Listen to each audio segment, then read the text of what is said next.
తెలంగాణ రాష్ట్ర వ్యాప్తంగా నెలకొన్నటువంటి ఈఎస్ఐ ఆసుపత్రుల పరిస్థితిని చూసినప్పుడు చాలా దయనీయమైన పరిస్థితులు కనపడతా ఉన్నాయి.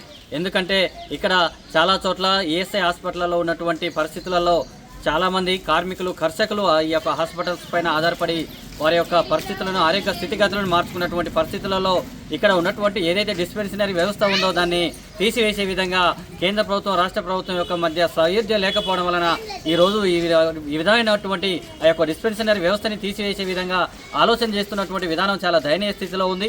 ఎందుకంటే ఇది నల్గొండ జిల్లాలో మిర్యాలగూడ ఉన్నటువంటిది ఇండస్ట్రియల్ ఏరియా. ఇక్కడ పూర్తి స్థాయిలో కార్మికులు కర్షకులు ఎంతోమంది ఇక్కడ ఉండి వారి యొక్క ఆరోగ్య పరిస్థితుల దృష్ట్యా ఇక్కడ హాస్పిటల్స్ పైన ఆధారపడుతున్నటువంటి పరిస్థితులలో ఈ యొక్క ఈఎస్ఐ ఆసుపత్రులలో ఉన్నటువంటి ఏదైతే కార్మికులకి కర్షకులకి అందవలసిన ఫలాలు ఉన్నాయో ఈ యొక్క డిస్పెన్సరీ వ్యవస్థని సరైన నిధులు కేంద్ర ప్రభుత్వం రాష్ట్ర ప్రభుత్వం నిధులు కేటాయించకపోవడం వల్ల వీళ్ళు సయోధ్యగా ఉన్నప్పుడు వాళ్ళు లేకపోవడం, వాళ్ళు ఉన్నప్పుడు వీళ్ళు లేకపోవడం వల్ల ఇక్కడ పరిస్థితులు చాలా దయనీయంగా ఉన్నాయి. కాబట్టి ఈ యొక్క వ్యవస్థని పూర్తి స్థాయిలో తొలగించాలని ఆలోచన చేసినటువంటి విధానం సరైనది కాదని చెప్పి మేము తెలియజేస్తా ఉన్నాం. ఎందుకంటే ప్రతి ఒక్క పౌరుడి యొక్క ఆరోగ్యం కాపాడాల్సినటువంటి పరిస్థితులు రాష్ట్ర కేంద్ర ప్రభుత్వాలపైన ఉన్నాయి. దానిలో భాగంగానే ఈ యొక్క కార్మిక కర్షకులకు సంబంధించినటువంటి ప్రత్యేక గ్రాంట్ కోసం ఏర్పాటు చేసినటువంటి ఏదైతే ఈఎస్ఐ హాస్పిటల్స్ ఉన్నాయో వాటికి సంబంధించినటువంటి డిస్పెన్సరీ వ్యవస్థని రద్దు చేయకుండా పూర్తి స్థాయిలో ఇంప్లిమెంటేషన్ చేస్తూ ప్రతిష్టమైన బందోబస్తుగా వాటికి కావాల్సినటువంటి నిధుల్ని కేటాయించి అభివృద్ధి పథంలో నడిపేయాలని చెప్పి ఈ సందర్భంగా కోరుతా ఉన్నాం.